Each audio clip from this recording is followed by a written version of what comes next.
Charlotte FC have once again gone up against the reigning MLS champions and come out with a win. My name is Maxwell. This is Crown Breakdown. Let's get into it.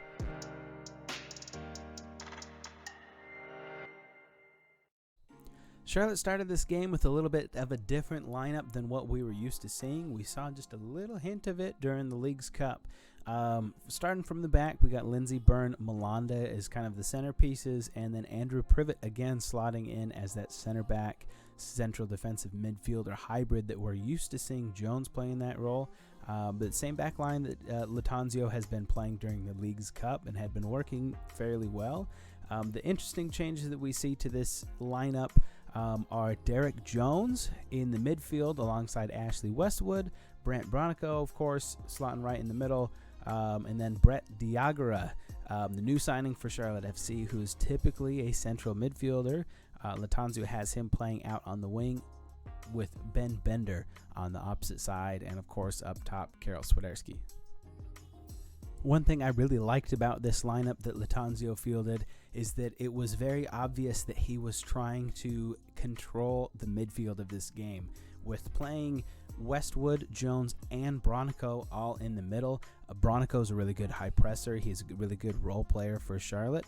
He may not bring the highest attacking quality that we have in the squad, but what he does bring is a lot of energy. He's going to be able to help Karol Swiderski press high. He's going to be able to drop back, defend as well, really help control that midfield. And then by playing Jones and Privet as well, that Privet will step up into that midfield, kind of help control things when they're in possession. Jones obviously, has been a very solid defensive player for Charlotte FC. He's capable of stepping up, intercepting those passes. He's good on the ball. He's a big physical body that is not taken off the ball easily. Playing right next to Westwood, where he can pass to Westwood. Westwood can get it upfield to our attacking players. And we see that a lot in this game. The possession stats for Charlotte FC. Charlotte had 65% of the possession in this game. A lot of that is because of this lineup that we fielded, and we were able to actually control the midfield, something that had been a weak spot for Charlotte throughout the season. In possession on the ball, the team was really good. They were very patient in their build-up. They brought some quality chances. They actually managed 15 shots this game, which is quite a bit higher than Charlotte's average shots per game. They've had a few high shot games like this, but 15 is pretty good for Charlotte. The defense was also really good. Like I said, the midfield was kind of set up to control the midfield in this game. The high press in this game, they did a fantastic job winning the ball back when it was turned over. They turned the ball over high up the pitch to get back into those attacking areas. They were good at stepping up for those tackles and interceptions. The transition play for Charlotte, though, once that high press kind of fails, if the other team plays through that like LAFC, they're good at doing that. They were still a little bit shaky at some points in the one-on-one defending. The offside trap, it worked at one point. It didn't. Let's also take a minute to talk about Brett Diagara and what he has been bringing to the team already in this first. This is his first MLS game. He's played 2 games as a substitution in the League's Cup. But already his link-up play with Karol Swiderski has been fantastic. He's not afraid to take defenders on. Pretty good passing in the build-up play as well. And then one other thing that I have noticed in this game that has kind of been missing is his ability to defend in tandem with the outside back. In this case, it has been Nathan Byrne. So here, let's take a look at a couple of these. This first one is them defending in tandem where the ball gets played out wide. Diagara is tracking back, and then him and Byrne communicating to keep Carlos Vela contained, which, he is a really good player, capable of creating a lot of good opportunities.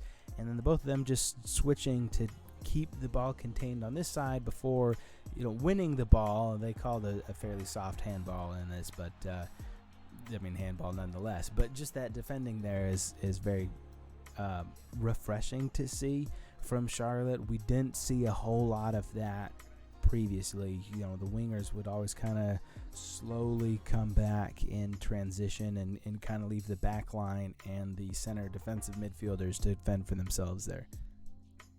And then here's another example of it right here.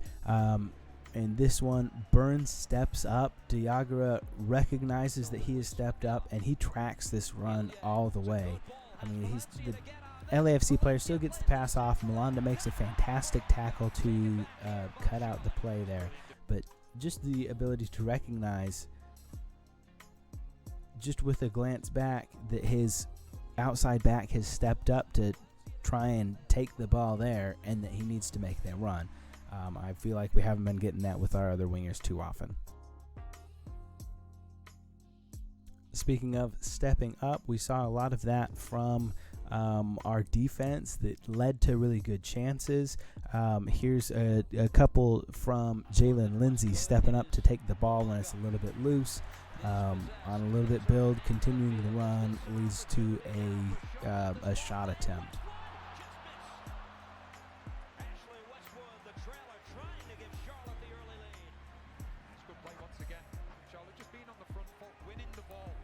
And they were doing this all game. They were stepping up, winning the ball, and then taking it upfield. Pretty close chance for Westwood there. Another example of Lindsay stepping up, taking that loose ball. This one was a really good pass through to Karol Swiderski, just a little bit too far. Goalkeeper read it, came out, stopped it before it could develop into a really big chance.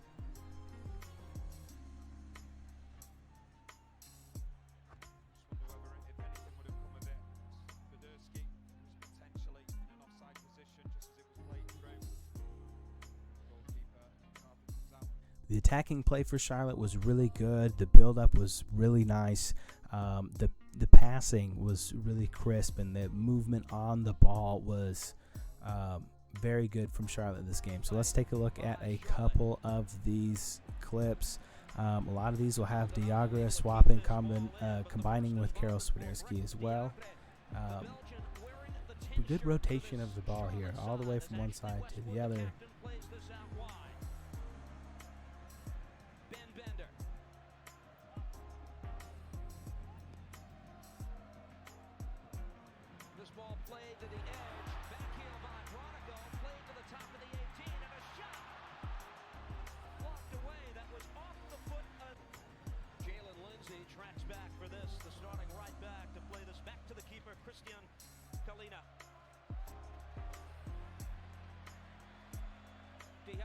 Again.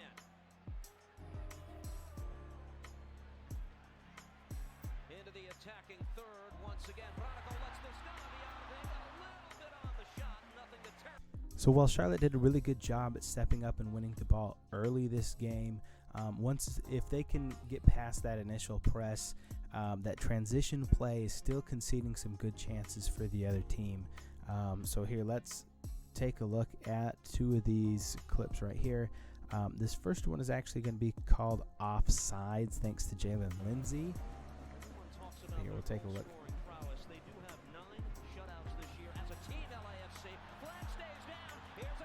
We've timed that run a little bit better. Obviously, Belonga is going to score that goal. He's a fantastic striker here in the league. But this is all credit to Jalen Lindsay that this one's called offside. When we take a look at the replay here, he just steps up at the right time for that offside trap. But I mean, other than that, it's a long ball, 2-on-1. You know, if he beats the defenders, he's in on the goal. Looks as though he's just mistimed his run, but it's great play. So watch Gonzalez. He comes deep. He picks the ball up. All of a sudden, it's the centre back. Lindsay just steps up right at the right time there. Give great credit to Lindsay because he's the one that steps up. But then on the flip side, LAFC's goal in this game came off of a similar play that they're breaking in transition. They've got numbers going forward. This time, Lindsay does not get the offside trap right. Steps up a little bit too late, leaves the player onside, and then is beat by the second run because he's stepping up to catch him offside.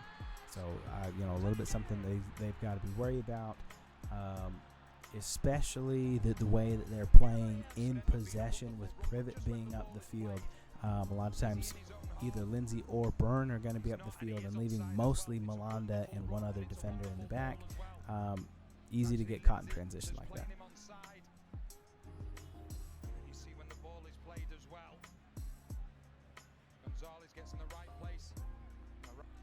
And then one other thing I would like to see better from Charlotte is oftentimes in possession when they get the ball out onto the wings, that they have nobody in between the defensive lines, in between the rear center back line and that line of midfielders.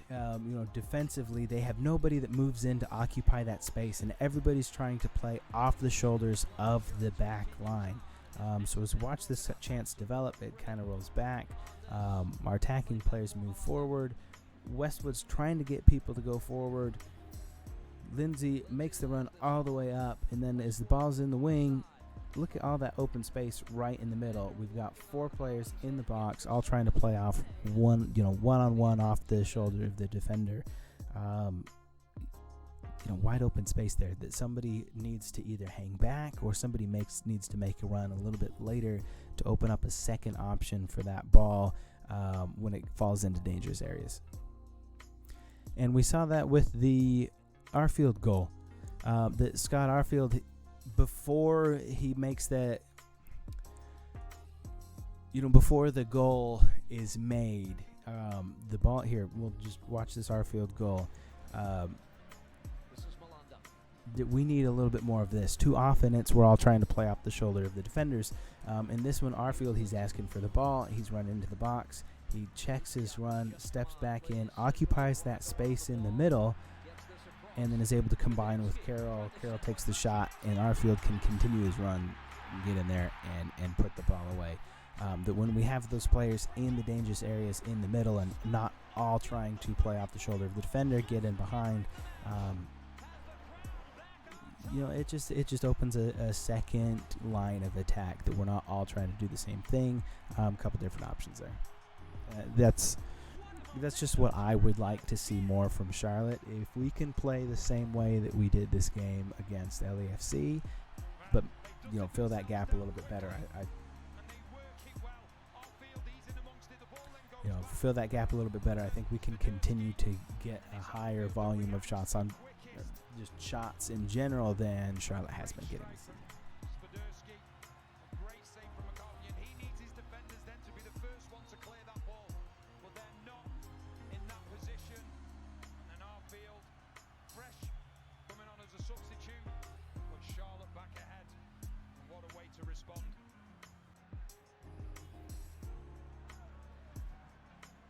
Maldonado with a ball that's taken away by Charlotte again. Privet quickly ahead. Fine touch there by Świderski. This ball played in. Jones with a chance. And it deflects out. It's a goal kick. It's out the other but broken up. He had 3 versus 2. He can afford to keep the ball there because in a 3v2 situation, one of the Charlotte defenders is eventually going to go to him and make his mind up for him. But that's a prime example with Privet being out. Świderski gets this ball. They've been the better team in this opening half an hour. We said previously about Świderski, yes, he's a centre forward, but he'll go out wide. And he's so clever here. The reverse pass comes into him. He knows then that a centre back has been dragged out with him. And because Maldonado's been dragged out, look at the space that Westwood takes. So he takes up the space of Maldonado and give him great credit because it's a wonderful finish. But this is all about movement of the ball that then drags centre backs from LAFC out of position. The experience of Westwood, he saw where the gap was and he thought, I'm going to go in there. And it's a great finish. And you know what? Charlotte deserve this for the way that they've gone about things in the opening 30 minutes. They can be at times, they will still get a chance. This ball sent in. Świderski, top of the 18, tried to play that forward. Charlotte stays on this. Diagre works it across. Lindsay put off the crossbar.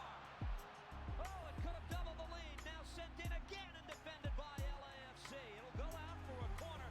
So close to a 2-0 game. It should have been 2-0. Once again, the build-up is brilliant. It's the right back Lindsay getting forward.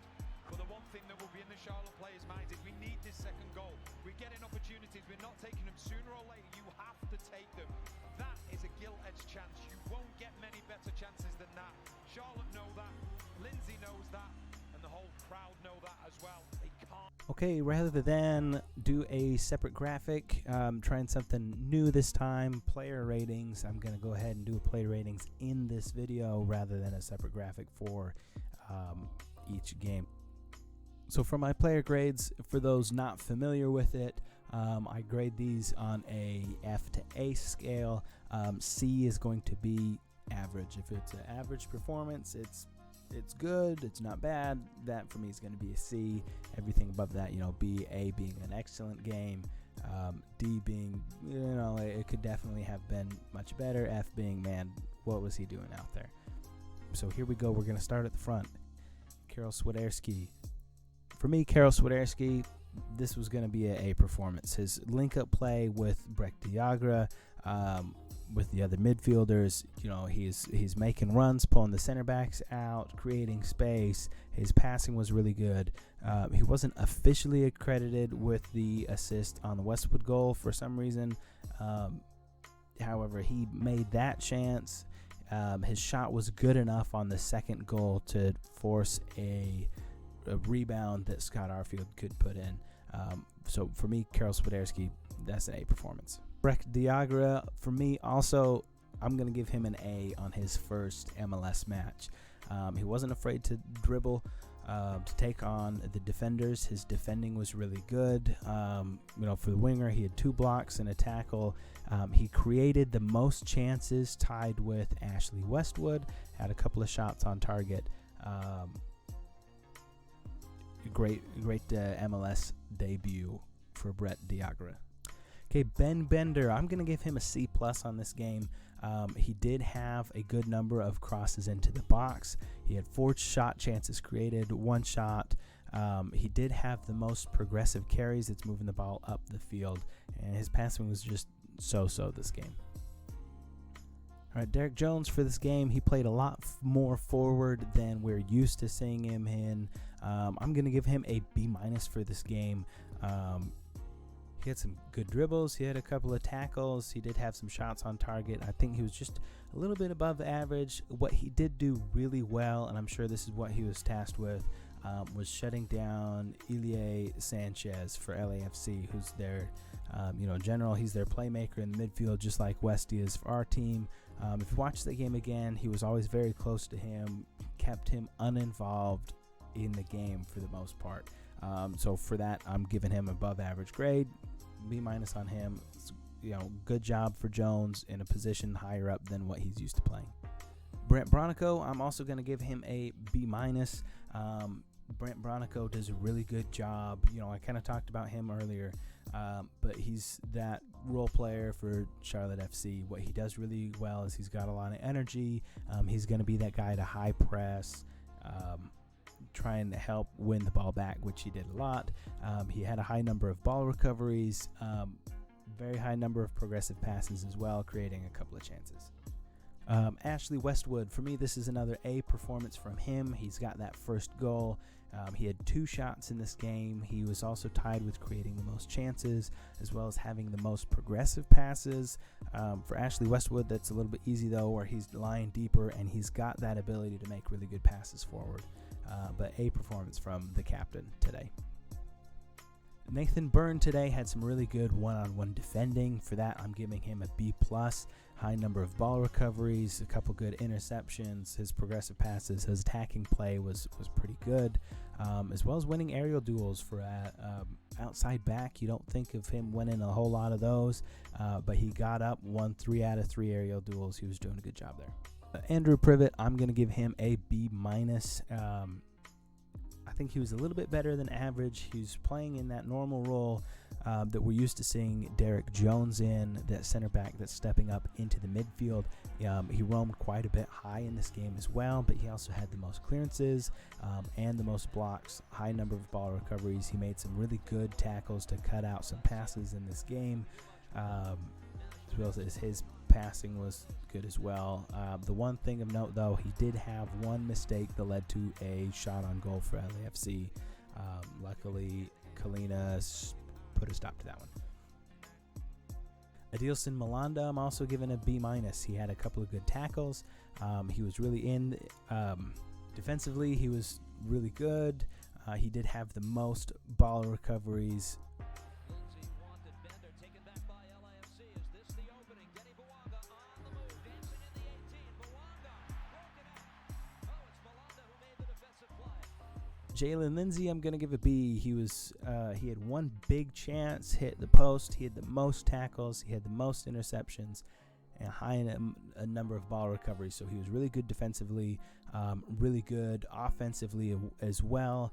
I'm only docking his grade from an A because of that mistimed offside trap that led to the LAFC goal. Christian Kalina, I'm going to give him a B+. He had a couple of really big saves. You take a look at his post-shot expected goals as well. If you go off that, LAFC should have had at least 2 goals in this game. Kalina had a couple of big stops. Now on to the subs. Scott Arfield, I'm going to give him a B+. He had that game-winning goal. Other than that, Yeta Uronen, it was his debut. Just kind of average. At this point in the game, most of LA's attacks were coming down the middle. He didn't have a whole lot to do. He had one big block with his body that put him on the ground. But nothing bad from him from the minutes that he had in this game. Looking forward to seeing him in the next game. Kamil Yuseviak, same. He only played about 15 minutes. I'm going to give him a C, just bang average performance. Now Christian Latanzio, I'm giving him an A grade for this game. His lineup changes to control the midfield against one of the best teams in MLS. What he did this game, his tactic changes, they were all spot on. Couldn't have asked for a better performance from this team. Hopefully we don't have some weird lineup going forward and we can continue that he can have his team continue playing like this. Maybe we got a chance at playoffs. Well, that's it for me this time. Let me know your thoughts in the comments. Any thoughts on this game? Player grades. If you think somebody deserved a different grade, let me know. Let's talk about it. This show, most part, it's just me, so let's get some comments going. Orlando's next, followed by away game at Nashville. Let's see if Charlotte can keep a run of form going into the postseason. Thank you for watching Crown Breakdown. We'll see you next time.